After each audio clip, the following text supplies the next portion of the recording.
গণমাধ্যমের স্বাধীনতা রক্ষায় সর্বাত্মক সহায়তার আশ্বাস দিয়েছেন বিএনপির চেয়ারম্যান তারেক রহমান। ক্ষমতায় এলে মাইলস্টোন কলেজে বিমান দুর্ঘটনায় ক্ষতিগ্রস্তদের সহায়তার আশ্বাস। সিলেট থেকে প্রচারাভিযান শুরু করে একটানা 7টি নির্বাচনী সমাবেশে বক্তব্য রাখবেন তারেক রহমান। সংবাদ সম্মেলনে বিস্তারিত কর্মসূচি ঘোষণা।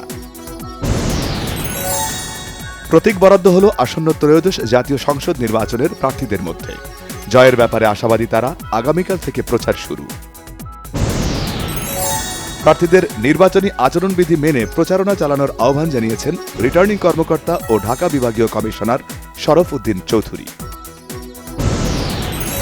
ঢাকা 17 আসন থেকে ধানের শীষের পক্ষ থেকে নির্বাচনে অংশ নিচ্ছেন বিএনপির চেয়ারম্যান তারেক রহমান।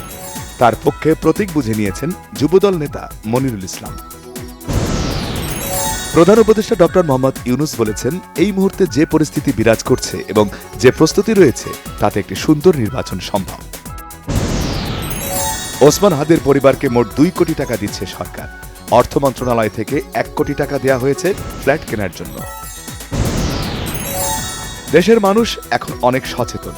মব করে জনগণের মতো প্রভাবিত করার দিন শেষ বলে মন্তব্য করেছেন জামাতে ইসলামের আমির ডাক্তার শফিকুর রহমান। রোজার আগে সিলিন্ডার গ্যাসের সংকট কেটে যাবে বলে জানিয়েছেন বিদ্যুৎ ও জ্বালানি উপদেষ্টা ফজল কবির খান।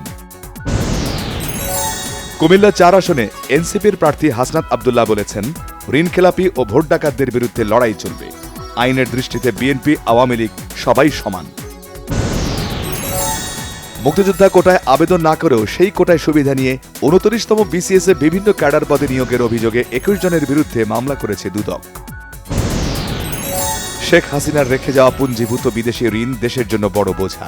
রাজস্ব ঘাটতিও ছাড়িয়েছে 46,000 কোটি টাকা। এ অবস্থায় রাজনৈতিক দলগুলোর প্রতিশ্রুতি অবাস্তব। আন্তর্জাতিক অপরাধ ট্রাইব্যুনালে আত্মসমর্পণ মানবতা বিরোধী অপরাধের দায়ে মৃত্যুদণ্ডপ্রাপ্ত পলাতক আসামি আবুল কালাম আজাদের। নিরাপত্তা ইস্যুতে বাংলাদেশ থেকে কূটনীতিকদের পরিবারকে দেশে ফিরিয়ে নেওয়ার সিদ্ধান্ত দিল্লির ভারতীয় গণমাধ্যমের প্রতিবেদন। বাংলাদেশে উল্লেখ করে ভারত থেকে পুশব্যাকের প্রবণতার মধ্যেই অনুপ্রবেশকারীদের খুঁজে বের করে ফেরত পাঠানোর কড়া হুঁশিয়ারি ভারতের প্রধানমন্ত্রী নরেন্দ্র মোদীর। গ্রিনল্যান্ড সংকট নিয়ে টানাপোড়েনে যুক্তরাষ্ট্রের সাথে বাণিজ্য চুক্তি বাতিলের পরিকল্পনা ইউরোপিয়ান পার্লামেন্টের। টালমাটালে বিশ্ব পুঁজিবাজার। ভিনিসিয়াস এমবাপ্পের নৈপুণ্যে মোনাকোর জালে রিয়ালের গোল উৎসব। ইন্টারকে হারিয়ে আর্সেনালের 7-7। টি-20 বিশ্বকাপে বাংলাদেশকে ভারতে গিয়েই খেলতে হবে। বিশ্বকাপ ভেন্যু পরিবর্তন ইস্যুতে আইসিসির বোর্ড সভায় আজ এই সিদ্ধান্ত হয়েছে।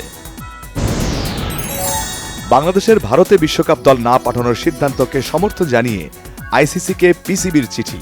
সমাধানে আজ বোর্ড সভা ডেকেছে ক্রিকেটের নিয়ন্ত্রক সংস্থাটি। মারা গেছেন চলচ্চিত্র অভিনেতা ইলিয়াস জাভেদ। রাজধানীর উত্তরার একটি হাসপাতালে মারা যান তিনি। মৃত্যুকালে তার বয়স হয়েছিল 82 বছর।